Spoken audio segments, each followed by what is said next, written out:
Hey guys, and welcome to another brand new video. In this video, we have quite a few different things to go and talk about with some brand new leaks on the upcoming PlayStation 5 features. Now, as you guys may or may not know, there's, well, a lot of big things in the works when it comes to PlayStation and Sony. Now, we also had a really big update that I was kind of talking about a few days ago that randomly rolled on out just out of the blue, and with that, I think a lot of folks are getting hyped up and combine this with the brand new PlayStation Q, and as well the cloud streaming and everything else in the PlayStation ecosystem. But as of today, there's even brand new information called the PlayStation 5 Chronos, which has been making its way around the internet, so I want to go and tell you guys all about it, because it is something a little bit on the intriguing side. So if you guys will sit back, relax, and enjoy it as well, make sure you guys are subscribed with the notifications on. Don't forget, we only have a little bit left, I think like 24 hours left for our Samsung promotions, linked down below, so check out the how links in the description and comment section. Thanks to all of you guys checking out all three of the links for the tablets, the watches, the phones, and all of that. We actually will probably be playing up a giveaway for the channel stuff too, so stay tuned for that. I want to hook you guys up. If I ever do like a sponsor, I want to make sure you guys get the hookup back on that one. So thank you guys for always supporting the sponsors.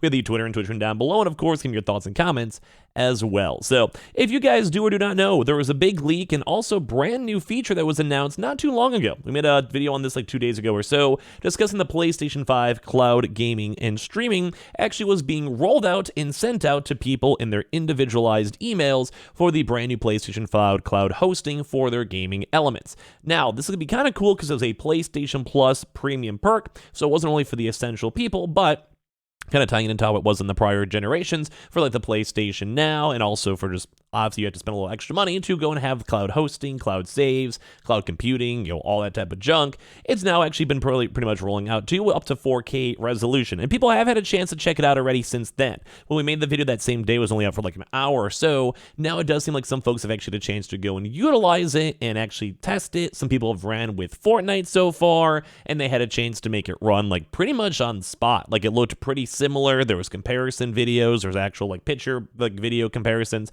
and it looks pretty much identical. Obviously though, it depends on your internet. Over time, I'm sure more in-demand games will be harder, and I'm sure some games that may not be optimized, or if your internet lags or whatever it might be, it's not going to be a perfect one-to-one, but it's probably still looking not too bad. But as you guys even saw from other stuff when it came out, people were saying they were playing God of War Ragnarok at 2160p with no issues, resolution options ranging from 720 to 2060p for the title, and they said it was just a good section. It worked, it nice, you click in the game, it loads in a few seconds, the resolution was good, the refresh was good, and all that type of stuff seems great. But the bigger news is there's even more bigger details on now with the PlayStation Project's Chronos, which is the cloud streaming now for the PlayStation 5, which kind of, like I mentioned this quite a bit on our prior video because it kind of makes sense, but there's a lot of interconnected little details all can put together. So earlier this week, the PS5 cloud streaming beta, which I just covered up over there just for reference, officially rolled out to some PlayStation 5 users. If you guys want to, check your emails as well.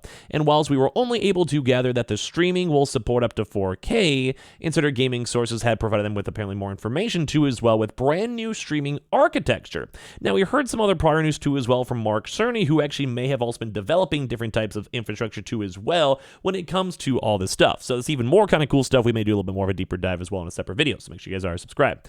So internally named Project Chronos, the new streaming architecture aims to build a robust PS5 streaming experience that will serve as a major step forward in the company's growth in the ever-growing market.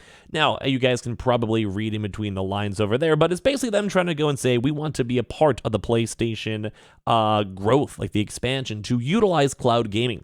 Microsoft has been very big into cloud hosting for the actual company itself, separate from Xbox, but as well, obviously, Game Pass has a really big cloud gaming compartment.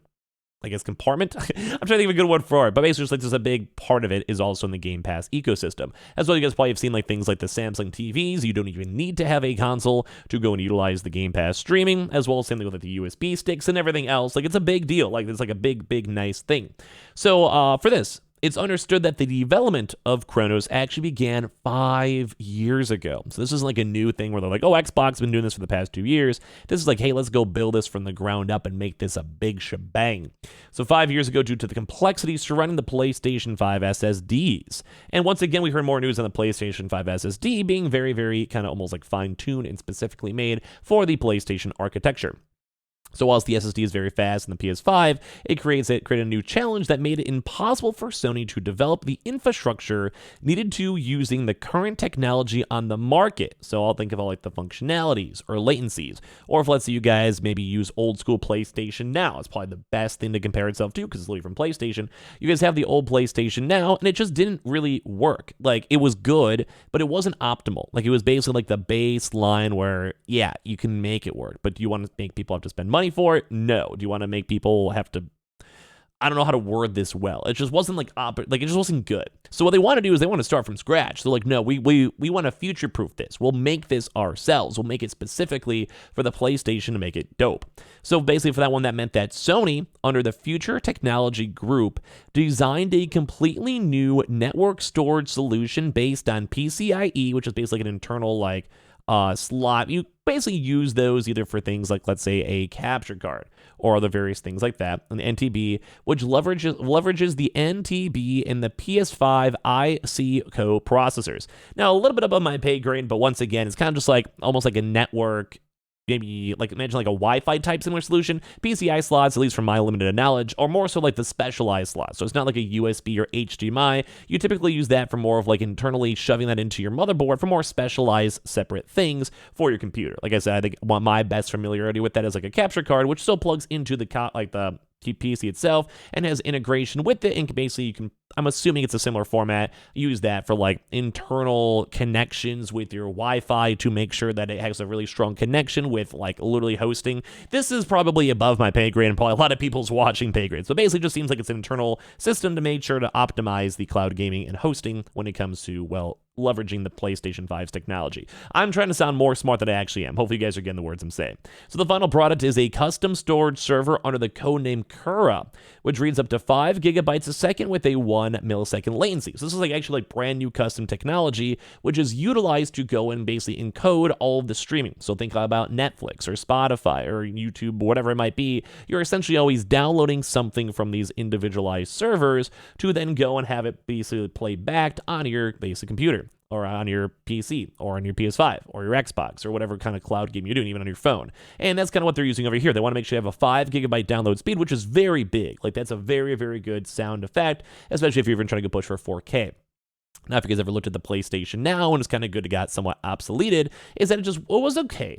Like PS5 Now worked, PS4 Now worked, if you guys have any other systems, but it wasn't really good. It wasn't like the best thing out there. It worked, but that's about it. This seems like they're trying to go rebuild this technology from the ground up for after all these years to make it so it'll be, number one, long-term, and hopefully two, expandable as time goes on. Sources said that Sony will have a total of 28 data centers across 15 metros for the PS5 cloud streaming rollout, which has actually been announced already. You guys, like we were talking about this in the video, with its plans to fully launch the feature in basically April 2023 through March 2024.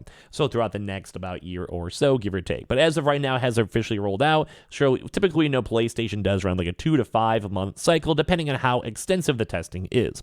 So the official PlayStation blog outlined in June.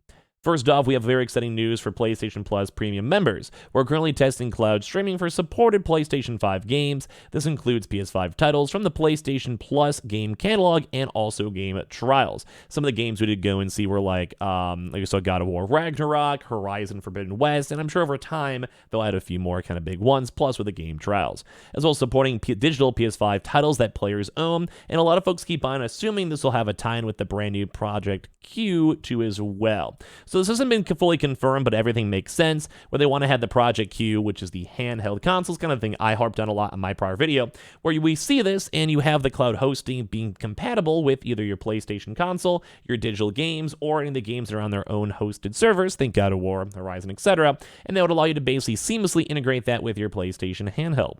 So with this one, this really, really dope. Don't forget they also did do the PlayStation PSP and the PS Vita, so they do have also hands-on technology to utilize it and having download servers and the infrastructure with it, although we still never know how intensive this PlayStation will be, because a lot of folks are saying it might just be soft locked to Wi-Fi and more so to your home and your PlayStation console, rather than being able to go take it anywhere, which you were able to do with the PSP and PS Vita. But at the same time, all the streaming and cloud hosting makes a lot of sense. You have a proper Wi-Fi driver to be able to go and stream all these games to your actual controller itself. I think this is a good idea. I think this is something that is people will actually go and buy, and especially these brand new updates with all these is like better graphics, better downloads, 4K resolution being possible, and everything else. Like, this is a big win, I think, so far in Sony's side. So make sure you guys are subscribed with the notifications on. Give me your thoughts and comments down below. Definitely go check out all the HOL links in the comment section and description. Thank you guys all for supporting that as a hashtag ad slash, because we are a Samsung partner. We have the Twitter and Twitch room down below if you guys want to follow, and all the other various things too as well. And I appreciate you guys all so much for watching here in the first place.